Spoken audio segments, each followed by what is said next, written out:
യോശുവയുടെ പുസ്തകം 11-ാം അധ്യായം. അനന്തരം ഹാസോർ രാജാവായ യാബീൻ ഇത് കേട്ടപ്പോൾ അവൻ മാദോൻ രാജാവായ യോബാബ്, ശിമ്രോൻ രാജാവ്, അക്കശ രാജാവ് എന്നിവരുടെ അടുക്കലും വടക്ക് മലമ്പ്രദേശത്തും കിന്നരോത്തിലും തെക്ക് സമഭൂമിയിലും താഴ്വീതിയിലും പടിഞ്ഞാറ് ദോർ മേടുകളിലും ഉള്ള രാജാക്കന്മാരുടെ അടുക്കലും കിഴക്കും പടിഞ്ഞാറുമുള്ള കനാന്യർ, പർവ്വതങ്ങളിലെ അമോര്യർ, ഹിത്യർ, പെരിസ്യർ, യെബൂസ്യർ, മിസ്പെദേശത്ത്, ഹെർമോന്റെ അടിവാരത്തുള്ള ഹിവ്യർ എന്നിവരുടെ അടുക്കലും ആളയച്ചു. അവർ പെരുപ്പത്തിൽ കടൽക്കരയിലെ മണൽ പോലെ അനവധി ജനവും എത്രയും വളരെ കുതിരകളും രഥങ്ങളോടും കൂടി സൈന്യങ്ങളുമായി പുറപ്പെട്ടു. ആ രാജാക്കന്മാർ എല്ലാവരും ഒന്നിച്ചുകൂടി ഇസ്രായേലിനോട് യുദ്ധം ചെയ്യുവാൻ മേരോം തടാകത്തിനരികെ വന്ന് ഒരുമിച്ച് പാളയമിറങ്ങി.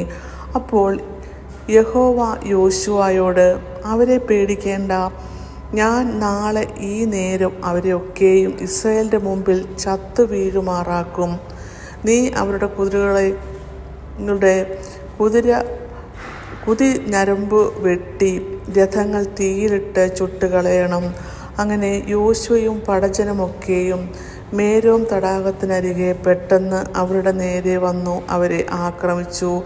യഹോവ അവരെ ഇസ്രായേലിന്റെ കയ്യിൽ ഏൽപ്പിച്ചു. അവർ അവരെ തോൽപ്പിച്ചു.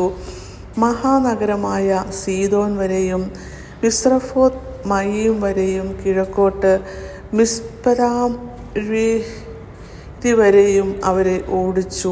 ആരും ശേഷിക്കാതെ വണ്ണം സംഹരിച്ചു കളഞ്ഞു. യഹോവ തന്നോട് കൽപ്പിച്ചതുപോലെ യോശുവ അവരോട് ചെയ്തു.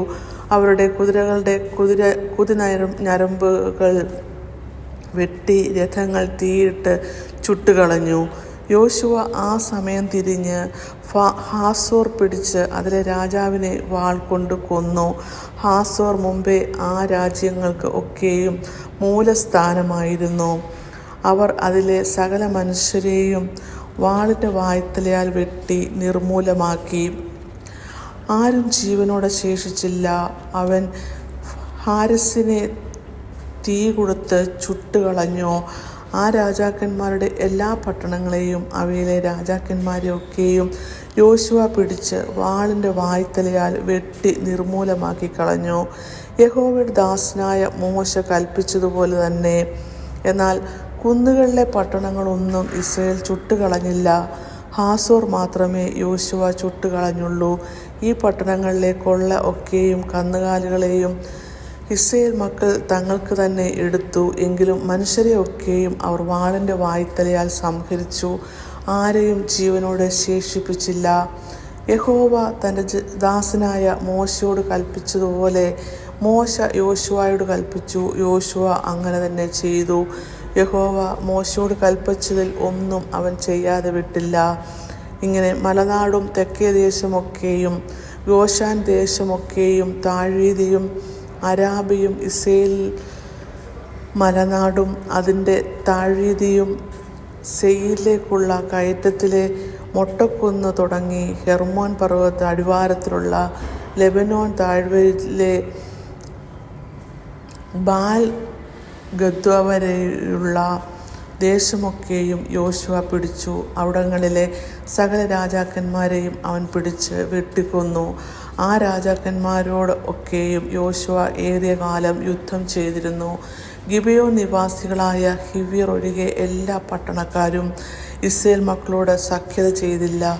ശേഷിച്ചതൊക്കെയും അവർ യുദ്ധത്തിൽ പിടിച്ചടക്കി. യഹോവ മോശയോട് കൽപ്പിച്ചതുപോലെ അവരെ നിർമൂലമാക്കുകയും കരുണ കൂടാതെ നശിപ്പിക്കുകയും ചെയ്യുവാൻ തക്കവണ്ണം അവർ നെഞ്ചുറപ്പിച്ച് ഇസ്രായേലിനോട് യുദ്ധത്തിന് പുറപ്പെടേണ്ടതിന് യഹോവ സംഗതി വരുത്തിയിരുന്നു. അക്കാലത്ത് യോശുവ ചെന്ന് മലനാടായ ഹെബ്രോൻ, ദെബീർ, അനാബ്, യഹൂദ മലനാട്, ഇസ്രായേല്യ മലനാട് എന്നീ ഇടങ്ങളിൽ നിന്നൊക്കെയും അനാക്യരെ സംഹരിച്ചു. അവരുടെ പട്ടണങ്ങളോടുകൂടെ യോശുവ അവരെ നിർമൂലമാക്കി. ഗസ്സയിലും ഗത്തിലും അസ്തോദിലും മാത്രമല്ലാതെ ഇസ്രായേൽ മക്കളുടെ ദേശത്തെങ്ങും ഒരു അനാഖ്യൻ ശേഷിച്ചിരുന്നില്ല. യഹോവ മോശയോട് കൽപ്പിച്ചതുപോലെ ഒക്കെയും യോശുവ ദേശം മുഴുവനും പിടിച്ചു. യോശുവ അതിനെ ഇസ്രായേലിന് ഗോത്രവിഭാഗപ്രകാരം ഭാഗിച്ചു കൊടുത്തു. ഇങ്ങനെ യുദ്ധം തീർന്ന് ദേശത്തിന് സ്വസ്ഥത വന്നു. ഇങ്ങനെ യോശുവയുടെ പുസ്തകം 11-ാം അധ്യായം അവസാനിക്കുന്നു.